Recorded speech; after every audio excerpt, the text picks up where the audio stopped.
Hello there, good evening and welcome. Every second, events break across the body politic, particularly from the nation's federal capital city, Abuja.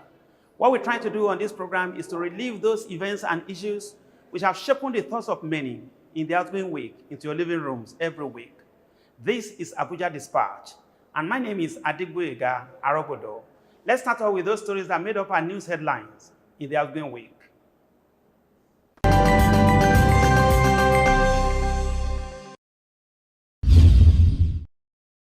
President Muhammadu Buhari on Tuesday in Abuja said more investment will be deployed to the provision of infrastructure and facilities for safe, secure, environmentally friendly, and sustainable civil aviation. The president, who received the Secretary General of the International Civil Aviation Organization ICAO, Dr. Juan Carlos Salazar, at the State House, said Nigeria will support the ideals and aspirations of ICAO and the achievement of its strategic objectives in collaboration with other member states of the organization.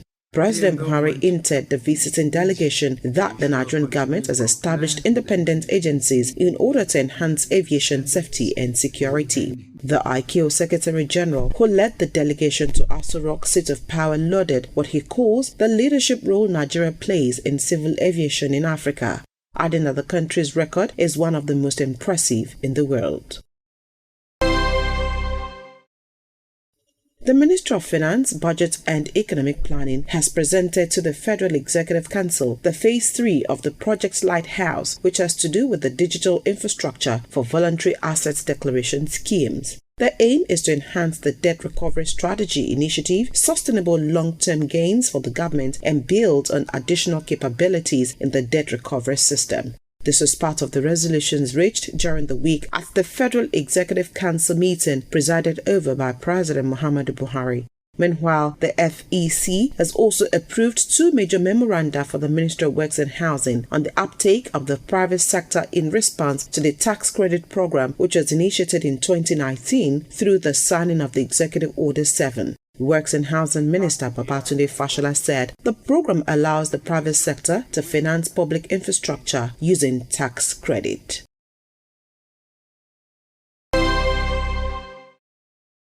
And President Muhammadu Buhari has signed into law the recently passed National Health Insurance Authority Bill 2022, repealing thereby the National Health Insurance Scheme Act, Cap. and 42 laws of the Federation of Nigeria 2004. President Buhari said at the signing of the new law that a fund will be set up to ensure coverage of 83 million poor Nigerians who cannot afford to pay premiums as recommended by the Lancet Nigeria Commission. The president announced that the authority will collaborate with state government health insurance schemes to accredit primary and secondary health facilities and enroll Nigerians into the scheme in order to ensure the delivery of quality health care. The new act also enables the authority and state governments to develop information management systems and digital records for better data collection, monitoring, and quality assurance.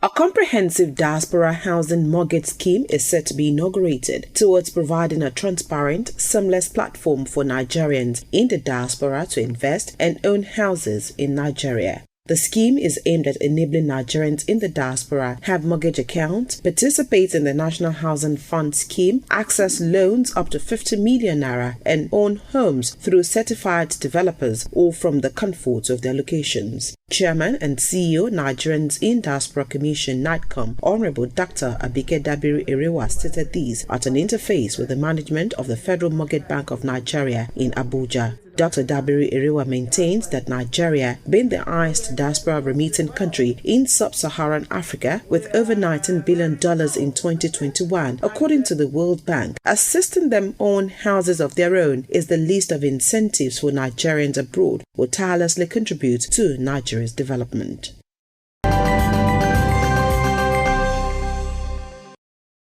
Welcome back. Nigeria is vast in tourism potentials, historical towns, and highly diversified cultural heritage, which embodies people's traditions and belief systems.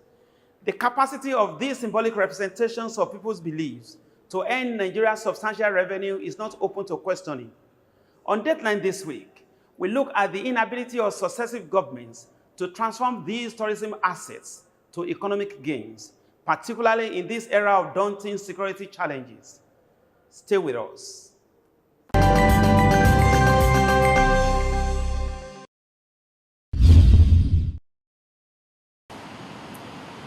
Tourism is reportedly the world's largest industry, apart from the fact that tourism helps in branding cities. Tourism is also capable of generating income for the government and businesses by drawing investors and temporal tourists. The Obasanjo administration of 1999 to 2007 hit the right chord when it directed attention to the culture and tourism section among its 6 priority areas of focus to consider when diversifying the country's economy. However, what we saw was a far cry to what their projection portrayed. From that economic dispensation to the present, Nigeria, that has over-depended on crude oil for her major source of energy, foreign exchange and revenue, has considered and is still considering diversifying her economy. Tourism is local government based. There is no place in this country that does not reside in any particular local government. And if you want to have a sound tourism policy, you must start from the local government. Because you understand the various festivals and the various activities that take place in every local government. Now you scale that to state level, and then you scale that up to the national level, so that you can have a very robust tourism calendar. As the call for diversification becomes highly imperative, government at all levels in Nigeria and business investors ought to embrace cultural tourism as an alternative to the oil quagmire. In all the Igbo community is a very important masquerade.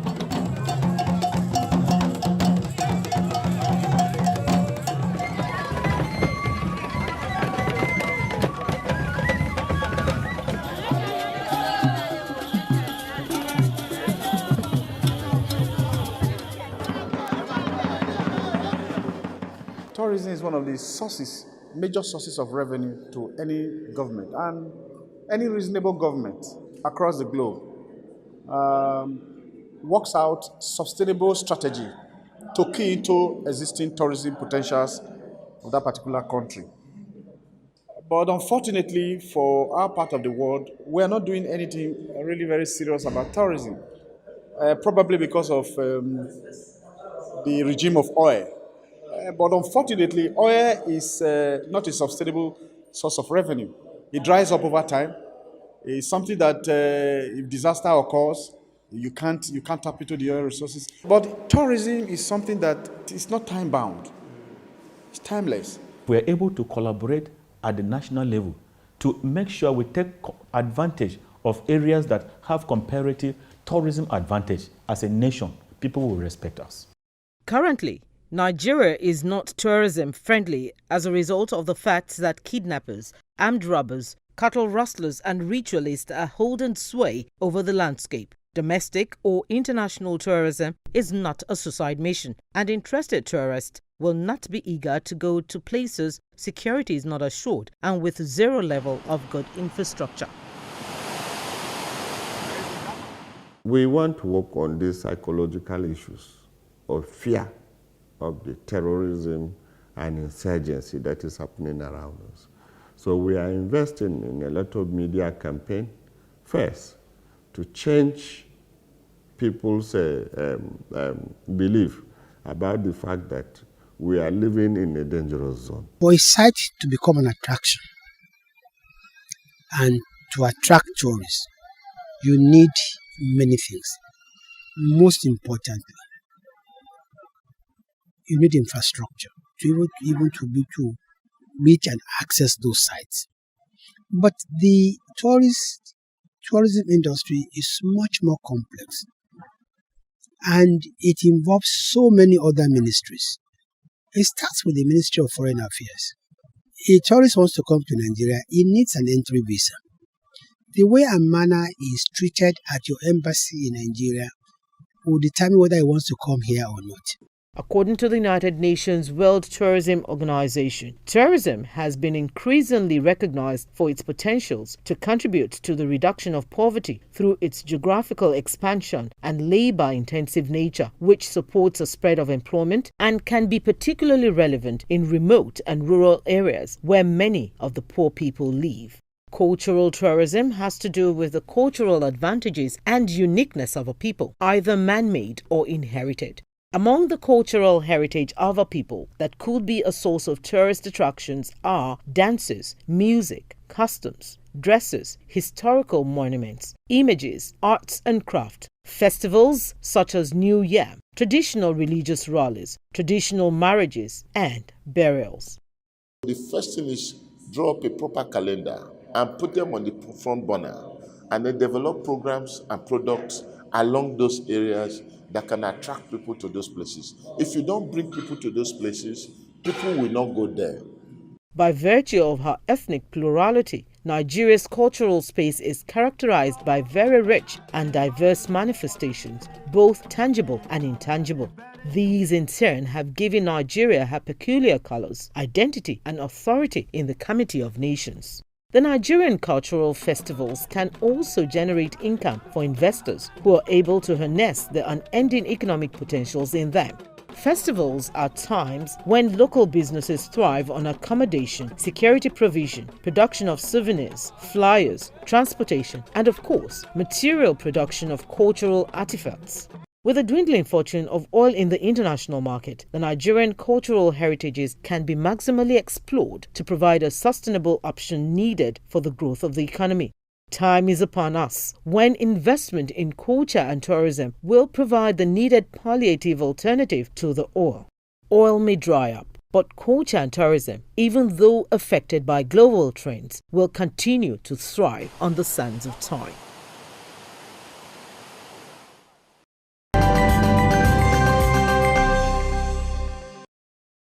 Thanks for staying with us. On Split Views this night, we take on a security expert and national commandant of the Nigerian Peace Corps, Professor Dixon Akko, as he profiles workable options towards tackling the emerging security challenges across the country. Join us.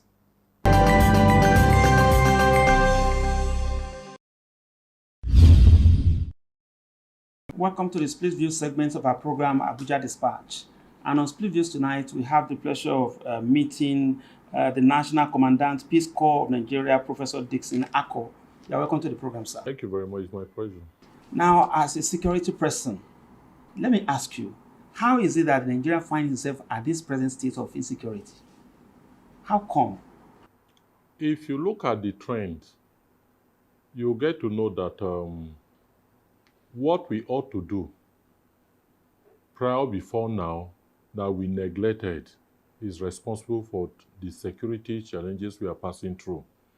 And for a nation like Nigeria and a developing country like Nigeria, you need to be focusing into the future. As the population increases, as more youth are churned from educational institutions, graduating from tertiary and secondary school, every ideal nation plan ahead. And as you are planning, periodically you review the strategies where you are coming from, the kind of security strategies you are using.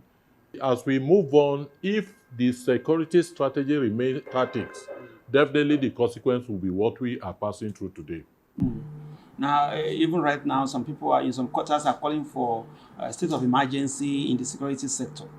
Now, are you of the same opinion that the president should even call for a state of emergency so that let all hands be on deck, and face this? Well, it depends on those calling for the state of emergency. It depends on the intentions. Nigeria is a country that we have over 36 states of the federal, including a federal capital territory with multi-ethnic and multi-religious dimension. So those calling for a complete shutdown or a complete approach, adopting a state of emergency, some of them may not be doing it in good faith. I will not subscribe to that. I won't believe that it has gotten to a level. There are countries, nations of the world that have been fighting perpetually war. They've never declared state of emergency on the security of the nation. Once you declare a state of emergency in any country or in any society, that shows there is a state of anarchy, there is a state of lawlessness, like security has broken down irretrievably, and that it has completely overwhelmed the security of security agencies. But as far as I'm concerned, the issue is still manageable if the approach is gotten right. It's still manageable. When some people kept to say that security has failed in this country, and I told somebody jokingly yesterday that if security has failed completely in Nigeria, I will even have the opportunity of coming to this office. We will even have any opportunity to attend social events.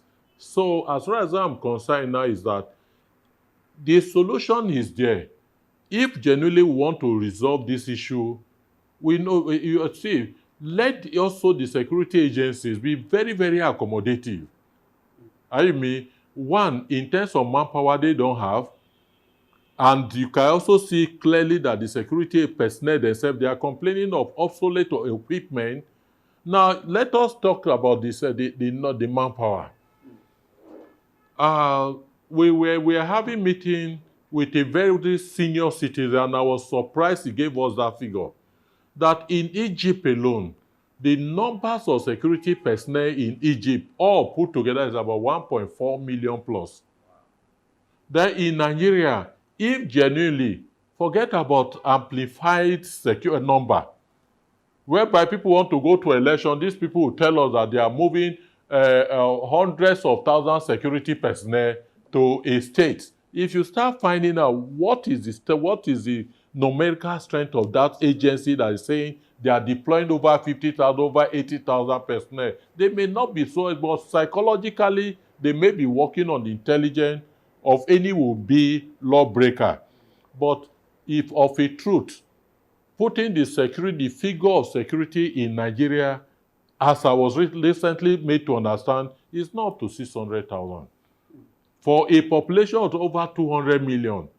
Now, one issue that is bothering many people is that you have some of these security challenges coming from one side of the country, basically from the northwest, northeast, and north central, as it were, even though we have some pockets across the country. But as it were, of what effect do you think this will be?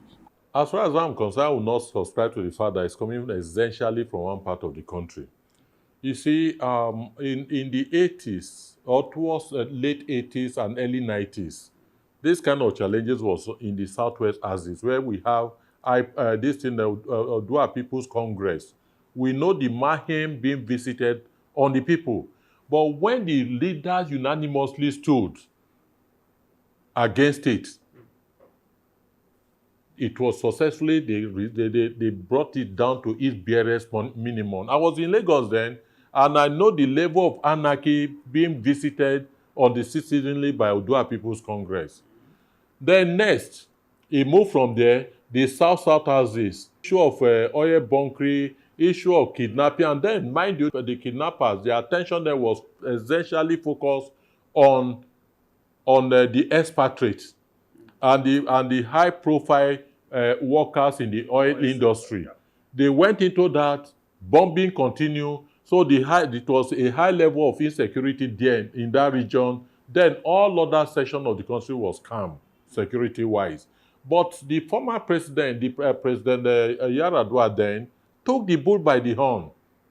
I read in a paper that it got to a point that this vice president went into the shore, you understand me, to go and meet with the what will I call it, the militants. And before you know, based on sustained dialogue, the whole thing, that was what led to President Yaradua giving them amnesty. And there was relative peace until now that the agitation now is now building up. Now, after then, we have a semblance of such security challenges in the southeast. So it's a merry-go-round things, and the ability and capability of the leaders, of the elites, political elite, and the ethnic warlord to stand up and call their youth to order will be instrumental to resolving these security challenges. And when you talk about political coloration, you know there are some agitations in some quarters calling for secession and all that. I mean, in your own thinking, I mean, maybe you can tell us more. What should be the response of those people that are, controlling these different groups? As far as I'm concerned, agitation for separation is not the best option. Let us borrow a leaf from Sudan. Sudan was having internal war, internal conflicts for over a decade, for over 2 decades.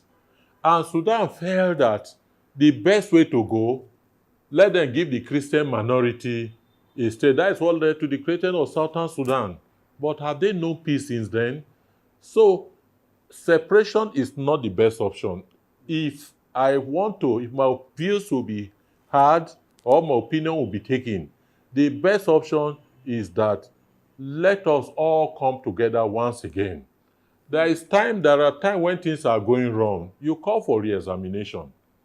Review yourself, review the relationship.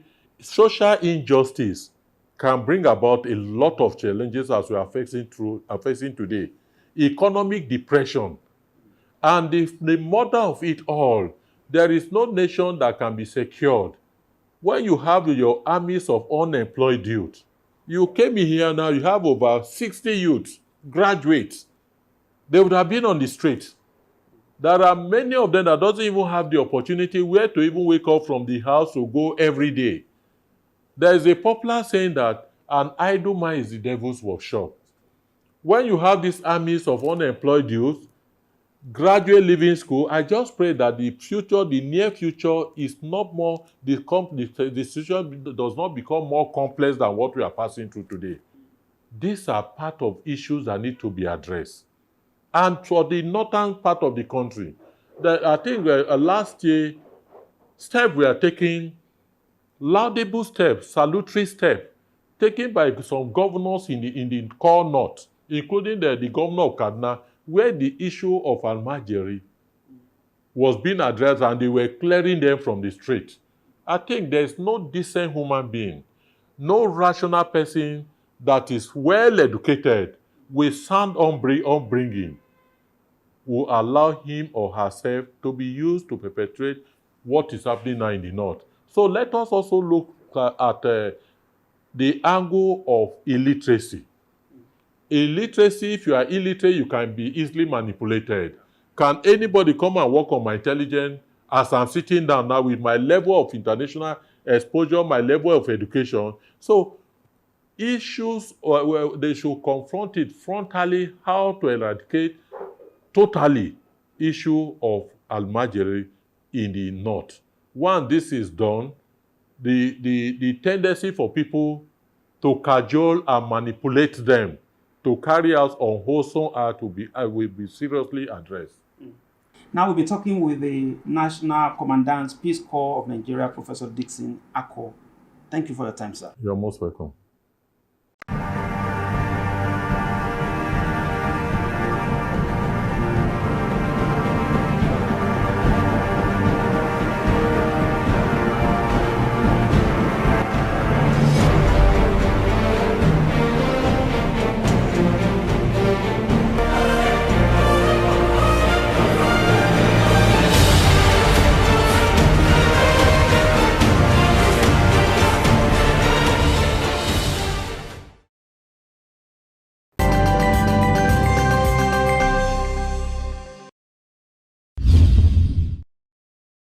To improve citizens' participation in policing and human intelligence, the ministry embarked on a resuscitation drive for Police Public Complaints Committee. This committee has embarked on sensitization campaign expected to cover the 6 geopolitical zones of the country. The maiden edition of the Southwest took place in Lagos in November 2021, while that of the Northwest took place in Sokoto State in February 2022. Similar campaign for the North Central took place in the Kogi State Capital in March 2022, while arrangements are on to conclude this rally in the 3 other geopolitical zones, with the next campaign slated for 26 May 2022 in Cross River State for South-South geopolitical zone. The purpose of this sensitization campaign is to encourage citizens to report cases of police infractions against them for necessary action by the committee. I want to appeal to Nigerians to take advantage of the existence of this committee and to put up complaints that are of actual and genuine concern to them for consideration by the committee. That is how far time can permit us tonight on Abuja Dispatch. For further information, comments, and suggestions, you can reach us out on any of our various social media platforms.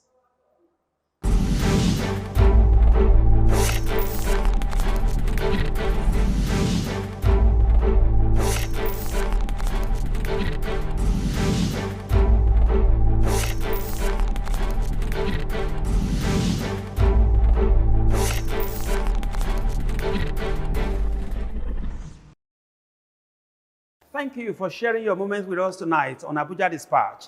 A week from now, we'll bring you another refreshing package. Same time, same station. Adegboyega Arogbodo is my name. Have a good night.